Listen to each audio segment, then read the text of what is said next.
अस्सलाम वालेकुम स्टूडेंट्स। अल्लाह ताला के बरकत नाम से शुरू जो बहुत मेहरबान हायत रहम करने वाला है। आज हम लोग फर्स्ट ईयर मैथमेटिक्स की एक्सरसाइज 6.3 करेंगे।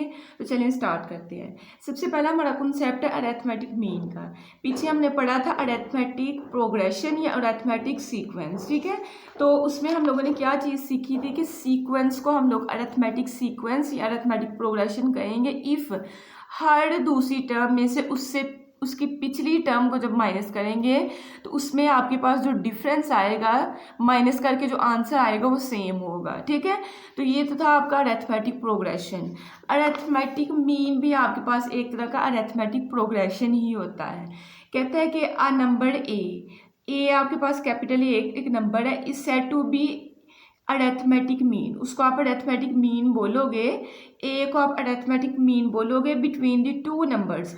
कोई से आपने दो नंबर्स ले लेने हैं ए बी, और उनको किस तरह से ए बी आपने दो नंबर्स लेने हैं, और कैपिटल ए को अरिथमेटिक मीन कब बोलोगे जब ये दो नंबर जो आपने ए और बी लिए और इनके दरमियान में आप इस कैपिटल ए को रखोगे और ये तीनों फिर जो है वो अरिथमेटिक प्रोग्रेशन में हों, तो आप इनको बोलोगे कि ये अरिथमेटिक मीन में है। मतलब कि आप ये इस दूसरी टर्म में से पहली टर्म को माइनस करोगे तो आपके पास जो डी आएगा, और फिर जब तीसरी में से दूसरी को माइनस करोगे वो जो डी आएगा वो अगर बराबर आपके पास हो गए, मतलब डिफरेंस उनका सेम आ गया, तो ये अरिथमेटिक मीन में है। तो कहते हैं if d is the common difference of the arithmetic progression then जो है ये देखें दूसरी टर्म आपके पास ए है ना, उससे पिछली टर्म माइनस करनी है। तो कैपिटल ए माइनस ए जो है वो बराबर हो डी के, एंड कहते हैं कि तीसरी टर्म में से दूसरी टर्म माइनस करें, बी माइनस ए करें, फिर भी आपके पास डी आए। तो वही बात कि हर अगर 5 टर्म्स हैं तो 5 अगर आपके पास टर्म्स है, फॉर एग्जांपल ये मेरे पास 5 टर्म्स है, तो आपके पास दूसरी में से पहली को माइनस करें तो जो आंसर आए वो आंसर, और तीसरी में से दूसरी को माइनस करें वो आंसर, और 4 वाली में से 3 वाली माइनस करें वो वाला आंसर, और 5 में से 4 वाली को माइनस करें तो वो वाला आंसर, सारे ही सेम हो, ठीक है। किसी भी टर्म को पकड़ें उसमें से पीछे वाली उसकी टर्म को माइनस करें तो आपके पास जो आंसर आए वो सेम ही आपका होना चाहिए। तो चलिए एक्सरसाइज स्टार्ट करते हैं, आपको मज़ीद समझ जो है वो आ जाएगी। तो सबसे पहले आपका क्वेश्चन नंबर फर्स्ट है, कहता है find arithmetic mean between the given numbers. हमें दो नंबर्स दे रहे हैं तो उनके दरमियान हमने अरिथमेटिक मीन फाइंड करनी है। तो अरिथमेटिक मीन का उसने फार्मूला क्या लिखा हुआ है कि आपके पास अरिथमेटिक मीन जो होती है वो बराबर होती है, जो आपने दो नंबर्स लेने हैं ना, जो आपको दो नंबर्स गिवन करेगा उसको प्लस करना है और 2 पे आपने डिवाइड कर देना है, ठीक है। तो हमारे पास दो नंबर्स हैं तो हमने पहले फार्मूला लिखा अरिथमेटिक मीन का, क्या होता है ए प्लस बी डिवाइडेड बाई 2। ए में आपके पास पहले वाला नंबर है 2 प्लस स्क्वायर रूट 3 यही होता है, प्लस बी में आपके पास 2 माइनस स्क्वायर रूट 3 यही होता है, ठीक है, डिवाइडेड बाई 2। प्लस माइनस का ये कट गया, 2 प्लस 2 करेंगे आपके पास 4 डिवाइडेड बाई 2 आ जाएगा। इनकी कटिंग करें 2 2s आर 4, तो अरिथमेटिक मीन आपके पास क्या आ गया 2 आ गया। नेक्स्ट आपके पास है पार्ट नंबर सेकंड वाला, आपके पास दो नंबर्स हैं उसका अरिथमेटिक मीन निकालना है। तो क्या करना है, दोनों नंबर्स को प्लस करना है और 2 पे डिवाइड कर देना है। तो पहला नंबर आपके पास ये, इसको भी प्लस किया, दूसरा नंबर और 2 पे डिवाइड कर दिया। अब इनके स्क्वायर्स खोलिए तो देखिए क्या आपके पास बनेगा, ए का स्क्वायर प्लस बी का स्क्वायर प्लस 2ab, और इसका खोलेंगे तो ए का स्क्वायर प्लस बी का स्क्वायर माइनस 2ab और डिवाइडेड बाई 2 आपका एज इट इज। अब आपके पास ये इससे कट गया तो ए स्क्वायर में ए स्क्वायर प्लस करेंगे तो 2a स्क्वायर आएगा, और बी स्क्वायर में बी स्क्वायर प्लस करेंगे तो 2b स्क्वायर, ठीक है। तो डिवाइडेड बाई आपका 2। तो ये देखिए मैंने वैसे ही लिख दिया। अब आपने क्या करना है, 2 ऊपर से कॉमन लेना है तो आपके पास ए स्क्वायर प्लस बी स्क्वायर बच जाएगा डिवाइड बाई 2। इन दोनों की कटिंग करेंगे तो अरिथमेटिक मीन आपके पास ए स्क्वायर प्लस बी स्क्वायर आ जाएगा। नेक्स्ट हमारे पास है क्वेश्चन नंबर 2, कहता है इफ 6 11 16 आर 3, ये तीन आपके पास जो है अरिथमेटिक मीन्स हैं, ठीक है। Are 3 arithmetic means between A and b. कहते हैं ए और बी के दरमियान ये तीन अरिथमेटिक मीन्स है, तो इसको कैसे लिखोगे, ए आपका फर्स्ट पे, बी आपका लास्ट पे, और दरमियान में ये तीनों आपने वैल्यूज लिखनी है। तो कहता है फाइंड ए और बी, आपने ए और बी की कीमतें बता देनी है। तो हमने ये लिखा if 6 11 16 are 3 arithmetic means between A and b, then इसको इस तरह से लिख सकते हैं। अब आपने क्या करना है कि आपने डिफरेंस भी तो निकालना है, डी भी निकालना है और ए भी निकालना है, क्योंकि हमने ए और बी की कीमत बतानी है। तो ए आपका जो है फर्स्ट वाले नंबर पे, ये सेकंड थर्ड 4, और बी आपका 5 वाले नंबर पे है। तो आपका ए 1 और ये आपका ए 5 आपका बनेगा, ठीक है। तो अब आपने ए 5 निकालना है। तो हमने अभी पढ़ा ना कि अरिथमेटिक मीन जो होती है अरिथमेटिक प्रोग्रेशन या अरिथमेटिक सीक्वेंस ही होती है। तो सीक्वेंस के लिए आपने फार्मूला पढ़ा था ना, an is equal to a1 plus n minus one into D.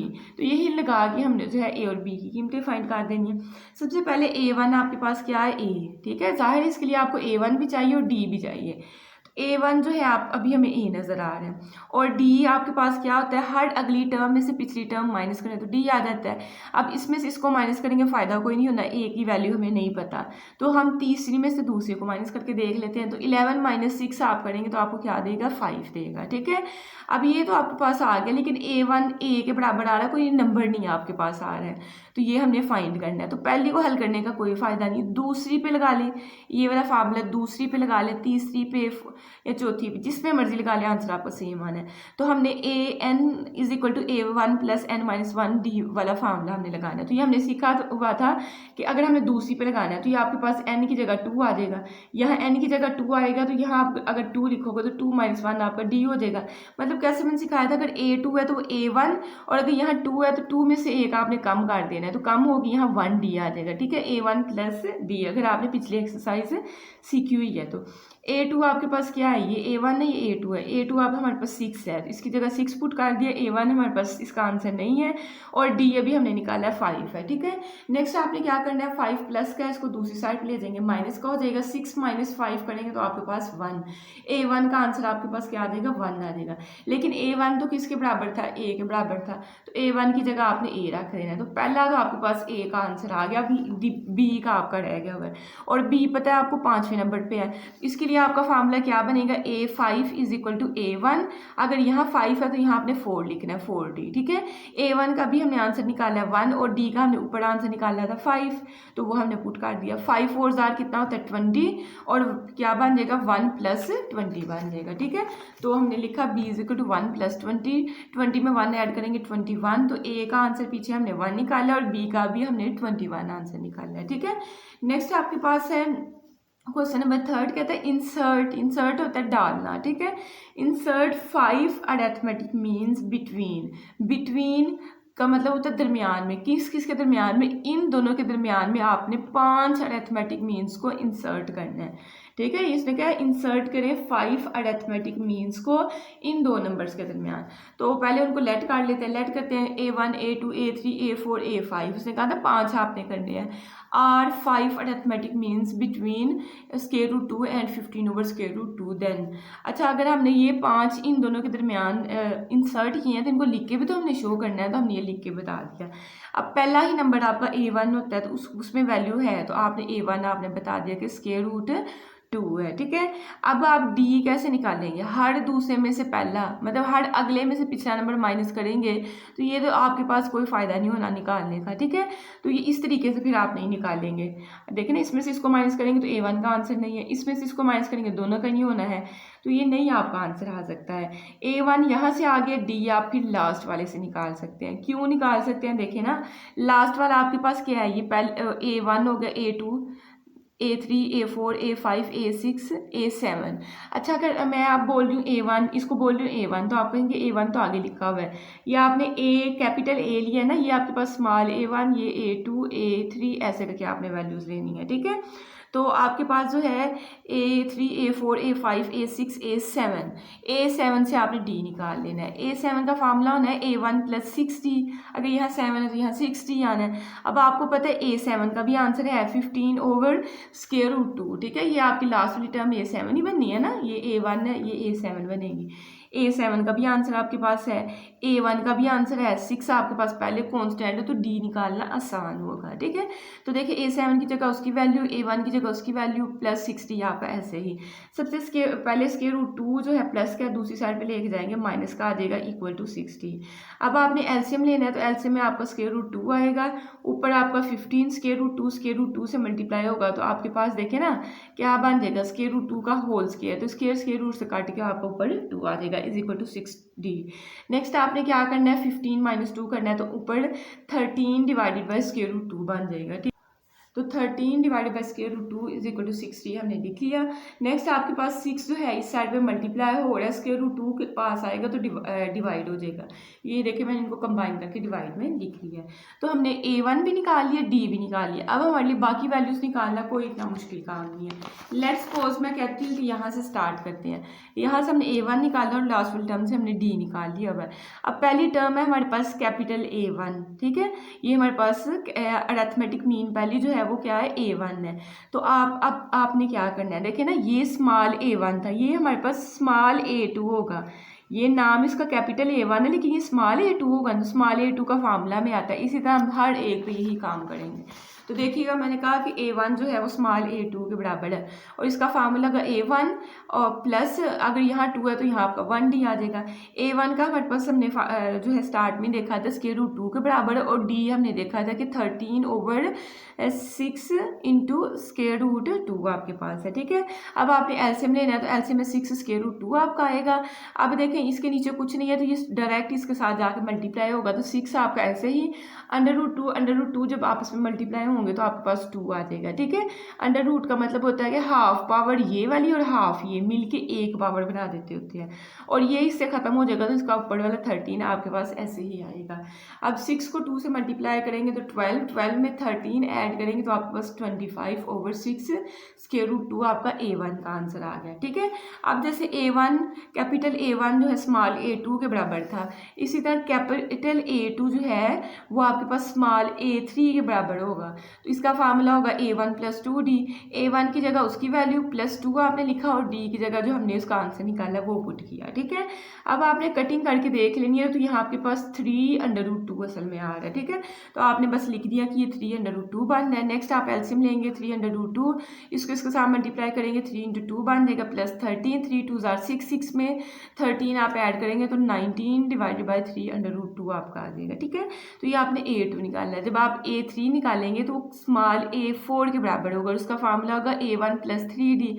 A1 की कीमत भी हमने स्टार्ट में निकाल ली थी, D की भी निकाल ली थी, तो बस हमने क्या करना है उनकी वैल्यूज पुट करनी है। तो ये देखिए मैंने इनकी वैल्यूज पुट कर दी है, ठीक है। जब आपने वैल्यूज पुट की तो आपके पास ये वाली चीज़ बन जाएगी। इनकी कटिंग करें तो 3 2 6 आपका होता है। तो बस आपने लिख देना ये 13/2 बन रहा है आपका। एलसीएम लेंगे तो 2/2 आपका एलसीएम आएगा, इसको इसके साथ मल्टीप्लाई करेंगे तो आपको पता है ना 2 × 2 बनना है, तो 2 2 आपका 4 + 13, 4 + 13 करेंगे तो 17/2 आपका बन जाएगा। फिर आपने A4 निकालना है क्योंकि A5 तक आपने लेट किया हुआ था, अभी 4 निकालेंगे इसके बाद 5 भी निकालेंगे। तो A4 जो है वो क्या आपके पास आएगा, A5 के बराबर होगा, उसका फार्मूला होगा A1 + 4D। A1 की जगह उसकी वैल्यू, D की जगह आपने उसकी वैल्यू लिखी। अब फिर आपने कटिंग करनी है तो यहाँ आपका 2 आएगा, 2 2 4 होता है, 2 3 6 होता है, ठीक है। और 2 को 13 से मल्टीप्लाई करेंगे 26 आएगा, नीचे आपका 3/√2 आपके पास आएगा। जब आप एलसीएम लेंगे तो आपका 3/√2 एलसीएम आ जाएगी, इसको इसके साथ मल्टीप्लाई करेंगे तो 3 आपके पास होना है और 2 साथ आ जाना, तो 3 2 6 हो जाना +26, ठीक है। 6 + 26 करेंगे आपके पास 32 डिवाइडेड बाई 3/√2 आ जाएगा, तो ये आपका A4 का आंसर आ गया। नेक्स्ट आप लोग करेंगे A5 जो है स्मॉल A6 के बराबर होगा जो कि A1 + 5D होगा। A1 की जगह आपने उसकी वैल्यू और D की जगह आपने उसकी वैल्यू पुट करनी है, ठीक है। 5 को 13 के साथ मल्टीप्लाई करेंगे 65 आएगा और डिवाइडेड बाय में आपकी ये वाली चीज़ आ जाएगी, ठीक है। अब यही आपका एलसीएम बनेगा, इसको इसके साथ मल्टीप्लाई करेंगे ऊपर 12 बन जाएगा +65। 12 + 65 अगर आप लोग करेंगे तो मेरे ख्याल में 77 आना है, तो आपका 77 डिवाइडेड बाई 6/√2 आपका जो है आंसर आ जाएगा A5 का, ठीक है। तो बाद में जो ये आंसर्स इनको तरतीब में लिख के भी बता सकते हो, नहीं तो मैंने हर एक के आगे लिखा हुआ है आंसर। तो ये आपका था क्वेश्चन नंबर 3। नेक्स्ट मेरे पास है क्वेश्चन नंबर 4। क्वेश्चन नंबर 4 जो है वो थोड़ा डिफरेंट है। कहते हैं the arithmetic means of 2 numbers is 7। अब हमें 2 नंबर्स नहीं बताए हैं, हमें बस बताया है कि उनका अरिथमेटिक मीन जो है वो 7 है। तो अरिथमेटिक मीन का फार्मूला था A + B डिवाइडेड बाई 2, तो ये = 7 आ जाएगा, ठीक है।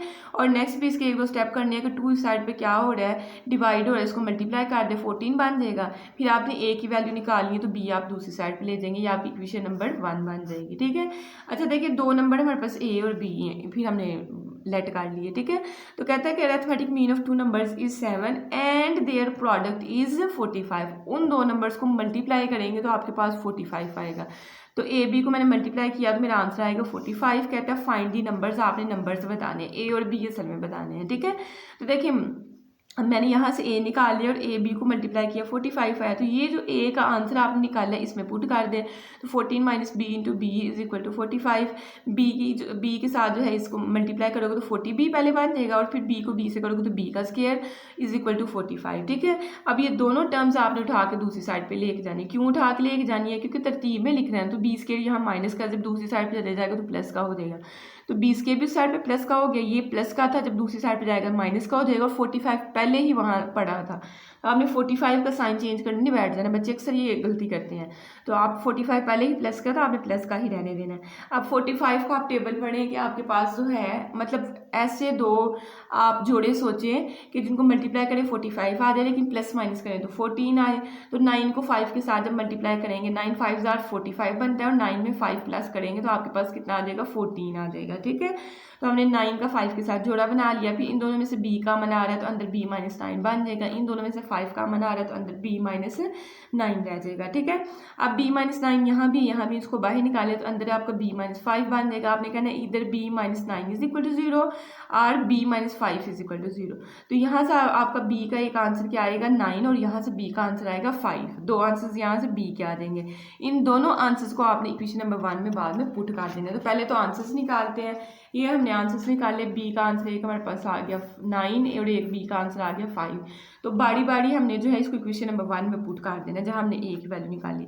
तो आपने कहा put b is equal to 9 in equation 1, तो b की जगह आपने 9 जब पुट किया 14 माइनस 9 करेंगे तो a का आंसर आपके पास 5 आ गया। ठीक है, a का आंसर भी 5 है और b का भी आपके पास एक 5 है। ठीक है, अब आपने b is equal to 5 equation number 1 में जब पुट करेंगे तो 14 माइनस 5 आपके पास 9, तो देखिए a का आंसर 5 9 और b का भी 9 5, तो आपने कहना सो दी टू नंबर्स आर 5 9, तो 5 और 9 आपके पास दो नंबर्स हैं जिनके दरमियान में जो अरिथमेटिक उसने हमें गिवन किया हुआ था वो है। ठीक है, उसके बाद आपका क्वेश्चन नंबर 5 है, बहुत ईजी है। कहता है if n arithmetic means are inserted between a and b, दो नंबर्स हैं a और b, उनके दरमियान n, हमें नहीं पता अब n कहाँ तक जा रहे हैं, n हमने उनके दरमियान अरिथमेटिक मीन्स जो है वो इंसर्ट किए हैं। तो कहता है प्रूव दैट कि उनका डिफरेंस जो है b माइनस ए और n प्लस 1 आएगा, where d is the common difference.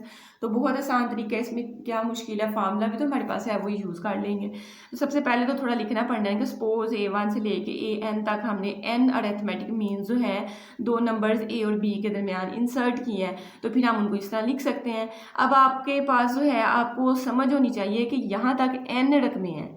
ठीक है, हमें पता है आल्सो हुई नाउ के nth टर्म के लिए जो है अरिथमेटिक प्रोग्रेशन का ये फार्मूला होता है n is equal to a1 plus n minus 1 into d। ठीक है, लेकिन आपको समझ होनी चाहिए कि यहाँ तक हमारे पास n रकमें बांध दी हैं, इन n रकमों के लिए ये फार्मूला है, लेकिन एक रकम ये और एक ये दो रकमें और आपके पास आ रही हैं, तो ये n नहीं, असल में n प्लस 2 होना चाहिए था। ठीक है, ये तो मैंने जनरल फार्मूला लिखा है, आप काउंट करें तो आपके पास यहाँ तक n टर्म, फिर n प्लस 1 और n प्लस 2, n प्लस 2 आपके पास टर्म्स बनती है, तो इस n को आपने रिप्लेस करना है n प्लस 2 के साथ। ठीक है, तो आपने लिखा कि हेयर n जो है n प्लस 2 है, तो फार्मूले में यहाँ n लिखा हुआ तो वहाँ मैंने n प्लस 2 पुट कर दिया है, और यहाँ आपके पास जो है n माइनस 1 लिखा हुआ था। ठीक है, तो आप ना इस तरह लिखने की बजाय पहले कर लीजिएगा n प्लस 2 माइनस 1, पहला एक स्टेप ऐसे बनाइएगा, फिर अगले स्टेप में ये जो है यहाँ से प्लस 2 माइनस 1 करके तो प्लस का 1 बना लीजिएगा। ठीक है, अब देखें n प्लस 2 वाली टर्म कौन सी है, अभी मैंने आपको सिखाया था n प्लस 2 वाली। देखिए आपके पास ये a1 a2 a3 a4, ठीक है, मतलब कि a3 जो है उस a4 बन रही है, ये कैपिटल A3 जो है ना A4 बन रही है, तो कैपिटल AN जो है आपके पास क्या बनेगी, AN प्लस 1 बनेगी। जैसे ना ये 3 से आगे एक बार बन रही है 4, तो ये अगर n है तो ये n से n प्लस 1 बन रही होगी, और ये आपके पास n प्लस 2 बन रही होगी, तो AN प्लस 2 आपके पास क्या है, B है। ठीक है, तो आपने क्या किया, सिंपली इसकी जगह B पुट कर दिया है, और A1 जो है आपके पास ये क्या आपके पास है, सबसे पहली टर्म आपके पास ये A1 थी ना, तो वो आपके पास A है, वो आपने पुट करना है। ठीक है, तो हमने क्या किया, AN प्लस 2 की जगह उस वो वाली टर्म और A1 की जगह वो वाली टर्म पुट कर दी, बाकी आपने सेम रखना है। अब आपने क्या करना है, A उठा के दूसरी साइड पे ले जाना है, तो B माइनस A बन जाएगा n plus 1 into D, n plus 1 इस साइड पर मल्टीप्लाई हो रहा है, इसको डिवाइड कर देंगे तो d का आंसर आपके पास b माइनस ए ओवर n प्लस 1 आ जाना है, जो कि हमने प्रूव करना था। नेक्स्ट हमारे पास है क्वेश्चन नंबर 6, कहता है कि इफ़ ए जो है आपके पास अरिथमेटिक मीन हो दो नंबर्स ए और बी के दरमियान, तो आपने ये वाली चीज़ जो है प्रूव कर देनी है। तो ये भी आपका इजी काम है, बहुत इजी काम है, ठीक है। तो हमने क्या किया, हमने पहले लिखा कि अगर वो जैसे हमें कह रहा है कि ए जो है अरिथमेटिक मीन है, ठीक है, ए हमारे पास क्या है, अरिथमेटिक मीन है किन दो नंबर्स के दरमियान, ए और बी के दरमियान, ठीक है।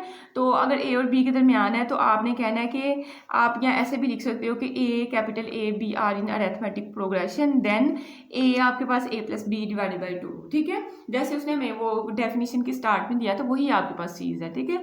तो इसके बराबर होगा। अब हमने क्या साबित करना है कि ये वाली चीज़ जो है इस वाली चीज़ के बराबर है। देखिए ना, ये left hand side right hand side के बराबर है। तो मैंने लिखा कि वही प्रूव, हमने ये चीज़ जो है साबित करनी है। हम लेफ्ट हैंड साइड ले लेते हैं, उसका आंसर राइट हैंड साइड के बराबर ले लेंगे। तो मैंने लेफ्ट हैंड साइड ले ली, ठीक है। अब मुझे पता है ए का आंसर मेरे पास है, तो इस ए की जगह भी और इस ए की जगह भी उसके मैंने उसका आंसर पुट कर दिया, ठीक है। अब आपने माइनस को भी अंदर मल्टीप्लाई कर दिया, ये 2 के साथ भी डिवाइड भी कर दिया, तो माइनस ए बाई 2 आपका अलहदा हो जाएगा, minus plus minus b by 2 आपने अलहदा कर दिया, ये ए बाई 2 भी अलहदा कर दिया, बी बाई 2 भी आपने अलहदा कर दिया और माइनस बी भी आपका सेपरेट हो गया। अब इन दोनों को आप हल करेंगे, तो अगर मैं आपको वैसे बताऊँ ए माइनस ए बाई 2 को हल करोगे तो आपको पता है 2 एलसीएम बनना है, 2 को ए के साथ जाकर मल्टीप्लाई होगा और ये ए 2a माइनस ए जब आप करेंगे तो आपके पास a बाई 2 आ जाएगा, ठीक है। तो यहाँ से आपका इन दोनों को हल करके a बाई 2 आएगा और b वाले दोनों टर्म्स को हल करके b बाई 2 आ जाएगा आपका, ठीक है। तो ये देखिए मैंने जो है इनके एलसीएम्स लिए हैं, ठीक है। तो आपने ए वाली को हल किया, a बाई 2 आ जाएगा, आगे माइनस बी बाई 2 लिखा हुआ था वो हमने वैसे लिख दिया। आपका a बाई 2 ऐसे आया और अगली दो टर्म्स को हल करके आपने माइनस बी बाई 2 ले आए हैं, ठीक है। नेक्स्ट आपके पास देखें ये भी सेम टर्म, ये भी सेम टर्म्स आपके पास बन रही हैं, ठीक है, कोई फर्क नहीं ना। तो एक ही और एक ही आपके पास कितनी बन जाएंगी, 2 टर्म्स आपके पास बन जाएंगी। नेक्स्ट आपने क्या करना है, इसमें अंदर जो है एलसीएम लेना है, तो 2 आपके पास एलसीएम में सेम टर्म हो तो वो ऐसे लिख देते हैं और ऊपर वाली a माइनस बी आपने इकट्ठी करके लिख देनी है। अब नेक्स्ट जो है आपने साबित जो करना है उसमें उसने a माइनस बी का होल स्क्वायर अलहदा बनाया हुआ है, तो आपने इसके साथ स्क्वायर अलहदा और 2 के साथ स्क्वायर आप अलहदा कर देना, ठीक है। 2 पावर 2 लेंगे तो आपके पास 4 बन जाएगा। नेक्स्ट आपने इसकी कटिंग करनी है तो आपके पास 2 आ जाएगा। 1 बाई 2 जो है आपने अलहदा लिख दिया और a minus b whole square आपने अलहदा लिख दी, जो कि आपकी राइट हैंड साइड बन गई हुई है, जो हमें उसने गिवन की हुई थी, ठीक है। नेक्स्ट हमारे पास है क्वेश्चन नंबर 7, कहता है for what value of n की कौन सी कीमत के लिए ये वाली जो है आपके पास इज दी अरिथमेटिक मीन, ये दरमियान में है आपके पास, ये अरिथमेटिक मीन है between A and B where A and B not equal, A और बी का आंसर सेम नहीं है, आपके पास ए और बी है और उनके दरमियान में ये वाली चीज़ जो है आपकी अरिथमेटिक मीन है। तो हम लिखेंगे कि अगर ये वाली टर्म जो है हमारी अरिथमेटिक मीन है between A and b, then आपके पास देखिए ना, ये आपको असल में दे रहा है कि ये आपके पास a डॉट एम है, तो a डॉट एम का आंसर जो है वो आपके पास है, और उसका वो देखिए ना आप ऐसे लिखते हो कि आपके पास जो है a is equal to arithmetic mean is equal to a plus B divided by 2। अब अरिथमेटिक मीन का तो उसने आंसर दे दिया हुआ, तो a plus B divided by 2 जो है वो आपके पास इसके बराबर आ जाएगा। ये इस साइड पे डिवाइड हो रही है, इस मतलब इनको क्रॉस मल्टीप्लाई कर दें, ये इसके साथ मल्टीप्लाई हो जाएगा, ये इसके साथ मल्टीप्लाई हो जाएगा, ठीक है। अब आपने a को इसके साथ मल्टीप्लाई करना है, तो आप a को a के साथ करोगे तो a पावर n जैसे मल्टीप्लाई करते हैं सिंपल तरीके से, आपने इसको भी मल्टीप्लाई कर देना, इसको भी मल्टीप्लाई आपने कर देना, ठीक है। तो जब मल्टीप्लाई करेंगे तो आपके पास ये चीज़ बन जाएगी, ठीक है। अब आपने करना क्या है, सबसे पहले तो देखें ना यहाँ बेसिस सेम है, यहाँ आपके पास a की पावर 1 है और यहाँ a की पावर n है, तो बेसिस सेम हो, पावर को n प्लस करें तो n प्लस 1 पावर बन जाएगी। ये दोनों आपके पास ऐसे रहेंगे, कोई डिफरेंट है। यहाँ भी b आपके पास सेम है तो इनकी पावर्स को भी प्लस करेंगे तो n प्लस 1 पावर आ जाएगी, और ये भी आपने एज इट इज़ रहने देना है, ठीक है। अब आपका मेन टारगेट ये होना चाहिए, आपने देखना है a की पावर कहाँ कहाँ है, यहाँ a की पावर है, यहाँ भी a की पावर है, इन दोनों को आपने इधर ही रहने देना है। यहाँ a की पावर नहीं ना, तो इसको उठा के आपने दूसरी साइड पे ले जाना है, ठीक है। और इसमें भी a नहीं है तो इन दोनों को उठा के आप उस साइड पे ले जाओगे। आपने इस साइड पे सिर्फ a पावर वाली टर्म्स रखनी है। यहाँ भी देख लें कोई a पावर वाली टर्म है कि नहीं, तो ये a पावर वाली टर्म है, इसको भी उठा के आप इस साइड पे लेके आए तो माइनस की आपके पास आ गई, ठीक है। और ये दोनों उठा, पहले तो यहाँ पहले से ये मौजूद था और ये दो भी आप उठा के साइड पे ले आए तो दोनों माइनस के साथ आएंगी, ठीक है। आपने ये नहीं देखना कि a है, नहीं, आपने a की पावर वाली जो है एक साइड पे करनी है और सादी जो है बाकी जो है आपने एक साइड पे कर देनी है। अब आप देखिए कि आपके पास a पावर n प्लस 1 है, यहाँ भी a पावर n प्लस 1 है, तो ये दोनों टर्म्स आपकी सेम है। तो 1 माइनस 2 करेंगे तो -1 आएगा, तो -1 a पावर n प्लस 1 और ये वाली टर्म आपकी एज इट इज़। अब b वाली भी दो है, 2b माइनस 1b करेंगे तो आपके पास 1b आएगा, ठीक है। दो में से एक निकालेंगे तो b पावर n प्लस 1 आ जाएगा और ये आपकी एज इट इज़। अब इन दोनों में से कॉमन आ रहा है, देखिए a पावर n इसमें मौजूद है, a पावर n इसमें मौजूद है, तो a पावर n आप बाहर निकालेंगे तो देखिए माइनस आपका अंदर रह गया, ये a पावर n निकाल लिया तो a पावर 1 आपकी रहती है ना, तो a पावर 1 हमने अंदर लिख ली और ये a पावर n बाहर चला गया तो यहाँ आपका b रह जाएगा। यहाँ से b पावर n निकालेंगे तो आपके पास b माइनस a बन जाएगा, ठीक है। अब इसको जो है आपने तरतीब से लिखना है, जैसे ये b माइनस ए लिखा हुआ आपने इसको भी जो है b प्लस का a माइनस का, तो b पहले लिख लो और a बाद में लिख लिया, तो b माइनस ए आपने लिख लिया। नेक्स्ट आपने a पावर n और ये पावर b पावर n जो है एक साइड पे कर लेनी है और ये सिंपल वाली जो है इस साइड पे, यानी ज़ाहिर इस साइड पे मल्टीप्लाई और इधर आगे डिवाइड हो जाएंगी। अब इसका आपने क्या करना है कि ये आपकी कटिंग हो जाएगी तो ये आपका 1 आना है और इन दोनों की पावर n है तो आपने एक पावर n बना लेनी है। अब आपको पता है कि आपने पावर को कैसे कट करना होता है, मतलब कैसे चीज़ को, इस तरह की चीज़ को हल करना होता है। तो देखें जैसे ही आपके पास यहाँ बेस बनी हुई है ना, ऐसे ही आपने 1 को कैसे लिख लेना, a ओवर b की होल पावर 0। आपको पता है किसी भी चीज़ की पावर 0 हो तो वो 1 नहीं आता है, तो ये हमने पावर 0 बनाई हुई है, इसको हम बाद में जब ख़त्म भी करेंगे तो आपके पास 1 आएगा, तो ये बेस से काट जाएगी तो n इज इक्वल टू 0 आपके पास नंबर जो है n इज इक्वल टू 0 के लिए जो उसने हमें गिवन किया हुआ था ना, उसमें कहा हुआ था कि n की किस पावर के लिए जो ये अरिथमेटिक मीन बनेगा। तो देखिए n की जगह अगर हम लोग 0 रख देते हैं तो यहाँ a पावर 1 बच जाएगा, मतलब a बच जाएगा, यहाँ भी n की पावर 0 रखा तो आपके पास b बच जाएगा, यहाँ n पावर 0 रखेंगे तो a power 0 plus b power 0, ठीक है। तो a पावर 0 आपको नेक्स्ट आप स्टेप करेंगे तो a प्लस b बनेगा ना, तो a पावर 0 आपको 1 देगा और b पावर 0 भी 1 देगा, 1 प्लस 1 करेंगे तो 2 आ जाएगा, a प्लस b बाई 2 आपके पास। तो ये वाकई आपके पास अरिथमेटिक मीन थी, ठीक है, n इज इक्वल टू 0 के लिए। तो आई होप कि आपको इस एक्सरसाइज की समझ आई होगी। एक्सरसाइज की समझ आई तो चैनल को लाइक और सब्सक्राइब करें और अपने दोस्तों के साथ शेयर करें, ठीक है। अल्लाह हाफिज़।